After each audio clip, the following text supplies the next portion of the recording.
এটা শুদ্ধ ৰাস্তা শুদ্ধ গুৰু কোনজন আমি কেনেকৈ জানিম আমি বাচিব লাগিব শুদ্ধ গুৰু কোনজন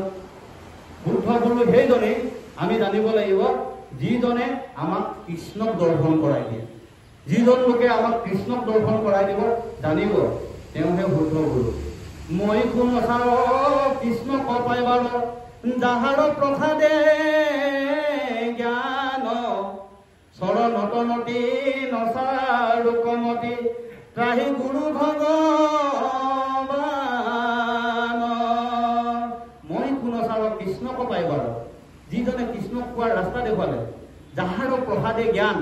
যাৰ জ্ঞানে আমাৰ প্ৰসাদ হৈছে চৰণত নতি নচাৰু কমতি ত্ৰাহি গুৰু ভগৱান সেইজন গুৰুৱে আচলতে ভগৱান যিজন গুৰুৱে আমাক ঈশ্বৰ কৃষ্ণক দৰ্শন কৰাই দিয়ে সেইকাৰণে কৈছে যে সাধু তুমি মহন্ত হে পিথুৰা তুমি কৃষ্ণৰ বিষয়ে তুমি প্ৰশ্ন কৰি এই সংসাৰৰ মায়া কেনেকৈ কৰিব পাৰে এইখিনি প্ৰশ্ন কৰিলা সেইকাৰণে তোমাক ধন্য ধন্য বুলি এই চাৰি বিষয়ে পিথুৰাজক কৈছে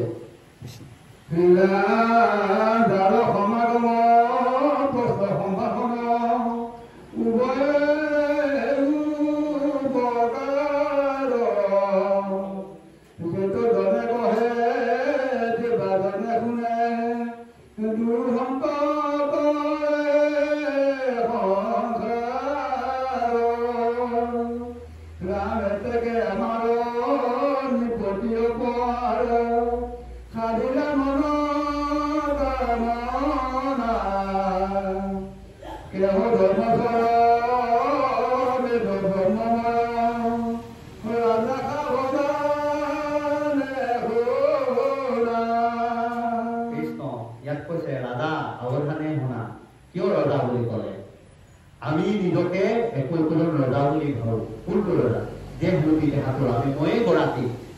গতিকে এই দেহাটো মোৰে বুলি অহংকাৰ যিজনে লৈ আছে সেইজনক কৈছে ৰাজা সেইকাৰণে আমাৰ প্ৰত্যেককে কৈছে হে ৰাজা শুনা ইয়াত পিথুৰাজক অকল কোৱা নাই পিথুৰাজৰ উদাহৰণ হিচাপে আমাকে কৈছে তোমালোকে শুনা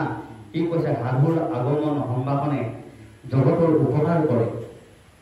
জগতৰ সেইকাৰণে কৈছে সাধুৰ লগত যিখিনি কথা আলোচনা কৰিলে সাধুৰ লগত আমি যদি সদায় সমাগম কৰে তেনেহ'লে জগত উদ্ধাৰ কৰে সেইকাৰণে কৈছে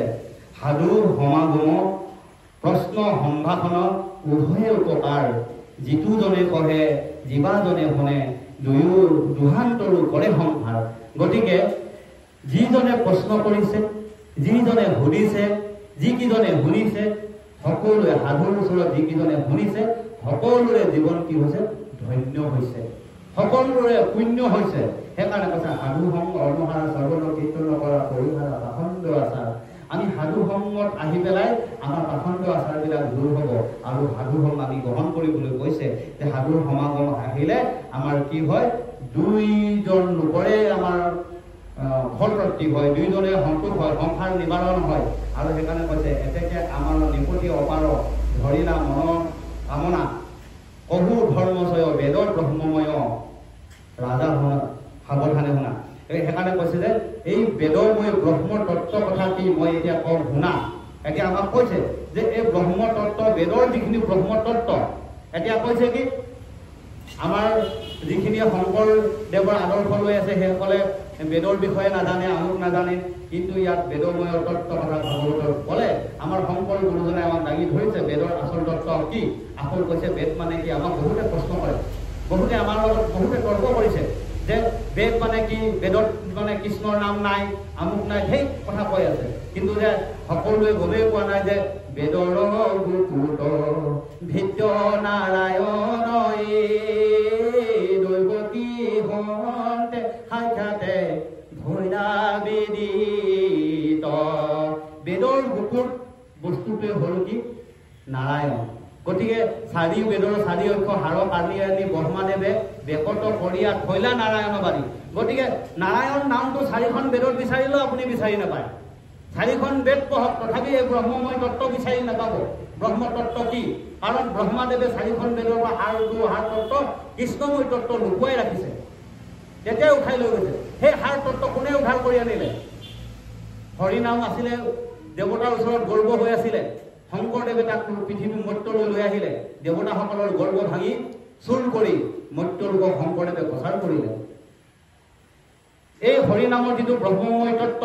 সেইকাৰণে কৈছে তেওঁলোকে আমাক ঢেৰ প্ৰশ্ন কৰে বেদৰ তামুক নাই তামুক নাই তামুক নাই কিন্তু বেদৰ আচল ব্ৰহ্মময় তত্ত্ব ইয়াক কৈছে যে কহু ধৰ্মচয় প্ৰকৃত ধৰ্ম কোনটো